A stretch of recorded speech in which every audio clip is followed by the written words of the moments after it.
Greetings and salutations, citizens. According to Whitney Webb at trueactivist.com, it's not the Zika virus causing microcephaly in children, but rather evidence suggests a Monsanto pesticide causes the birth defect. Argentinian and Brazilian doctors claim that the application of a pesticide to Brazil's drinking water is to blame for the increase in Zika-associated birth defects. With 2014's Ebola panic all but forgotten, many Americans are now in a frenzy over the spread of the Zika virus. The Zika virus, and the media-driven panic of its spread, began in late 2015, following widespread birth deformations in Brazil, which were quickly linked to Zika. The link between Zika and microcephaly, the most striking birth defect allegedly caused by the virus, was largely based on a scientific paper by A.S. Oliveira Melo, that found Zika in the amniotic fluids and other tissues in 2 cases. That's right, only 2 women were examined in the study, and the virus wasn't even found in their blood, just the amniotic fluid.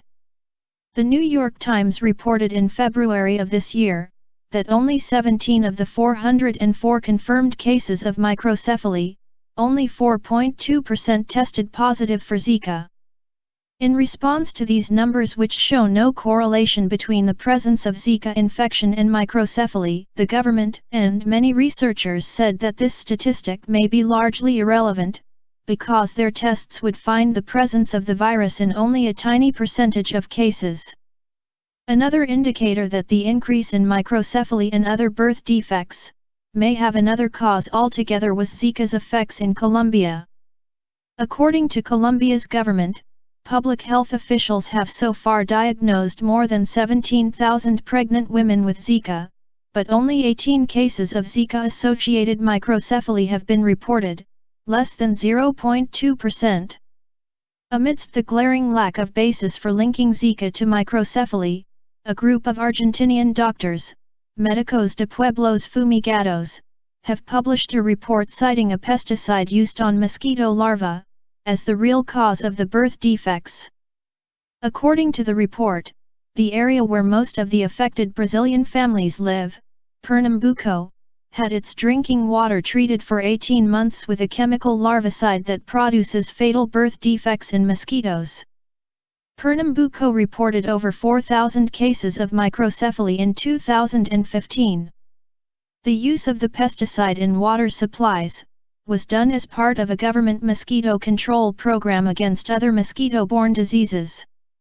The doctors go on to say that in previous Zika epidemics, no birth defects were recorded, despite infecting 75% of the population.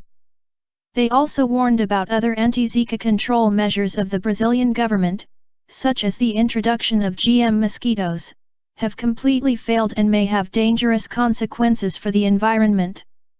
A separate group of Brazilian medical professionals, the Brazilian Association for Collective Health, have seconded these claims and have also expressed their belief that the Zika scare is a commercial maneuver from agrochemical companies, which they say are deeply integrated into the Latin American Ministries of Health, as well as the World Health Organization and the Pan American Health Organization.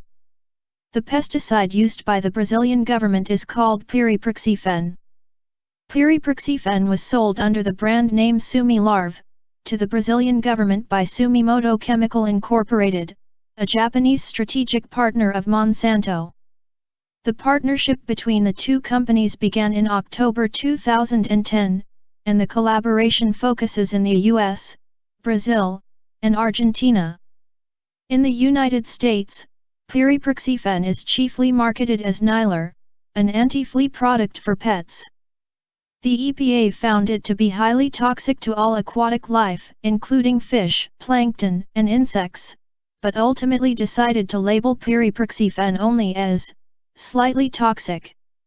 According to the CDC, long-term exposure to piriproxifen can have long-term effects on the blood and liver, resulting in anemia, impaired functions, and tissue lesions. There are no studies regarding its reproductive effects. However, in animal studies, Pyriproxyfen doses of 300 mg per kilogram per day and higher, caused an increase in visceral and skeletal variations in rats, such as deformations of the skull.